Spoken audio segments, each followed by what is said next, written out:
سلامونه دوستانو د پښتو ټکنالوژي یوټیوب چینل ته یو ځل بیا ښه راغلاست. ملګرو په نوې ویډیو کې به تاسو ته دروغ ښیم چې موږ څنګه کولی شو چې بغیر له کوم اپلیکیشن څخه خپل شخصي ډیټا په موبایل کې پټه کړو.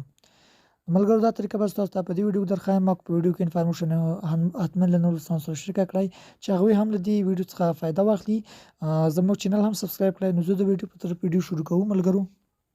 ملګرو تاسو به راشئ په د خپل موبایل مای فایلز ته. کله چې مای فایلز ته راغلی دلته به تاسې هغه فولډر ورته انتخاب کړئ چې ستاسو شخصي شیان وي پکې او غواړئ چې هغه پټ کړئ.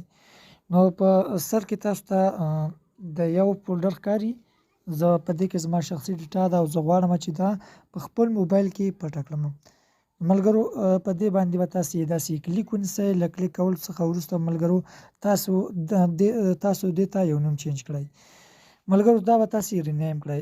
د رینیم څخه وروسته ملګرو دلته به هماغه نوم وي. تاسو به د دې اوله سر ته راشئ. ګوره دا به تاسې اول سر ته بوځئ. سمه ده بیخي اول سر ته بوځئ او دلته به تاسې ټکی ډاټ یا ټکی به ورکړئ. نو کله چې تاسو ډاټ یا ټکی ورکړل د هغه څخه وروسته په رینیم باندې کلیک وکړئ. نو ګوره دا موږ ته رینیم شو. نو اوس هم دا فولډر موږ ته ښکاري او زموږ ته دا پلی کېږي هم. خو اوس په دې کې یو بل سیټینګ موږ کوو ملګرو. نو تاسې به راشئ او دلته به په دریو ټکو باندې به کلیک وکړئ. کله چې مو په دریو ټکو باندې کلیک وکړ ملګرو دلته به تاسې سیټینګ ورته انتخاب کړئ. کله چې مو سیټینګ ورته انتخاب کړ له هغې څخه وروسته ملګرو تاسو ته دغه اپشن ښکاري شو هایډ ان سیسټم فایلز. دا به تاسې آف کړئ.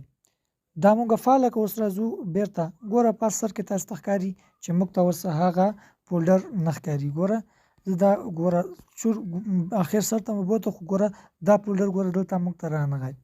دوه وخته و اوس غایب شو. سمه ده. اوس په زموږ په ګیلرۍ کې هم نه ښکاري ملګرو.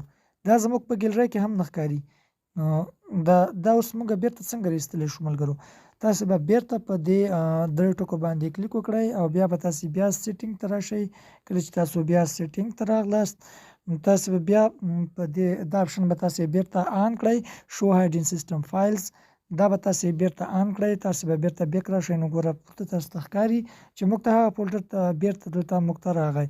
نو اوس دا موږ څنګه کولی شو چې دا فولډر د نورو په شان کړو او بیرته ماسره. نو تاسو بیرته تاسې په دې باندې کلیک ونیسئ او دا به تاسې دغه ټکی به تاسې بیرته تر وړاندې کړئ او دا به تاسې رینیم کړئ. نو ګوره دا فولډر موږ ته بیرته راغی او د مخکیني په شان شو.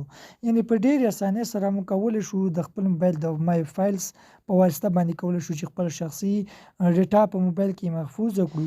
ملاویږو په نور ښکلو ویډیوګانو کې. تر بلې ویډیو مو د خدای په امان.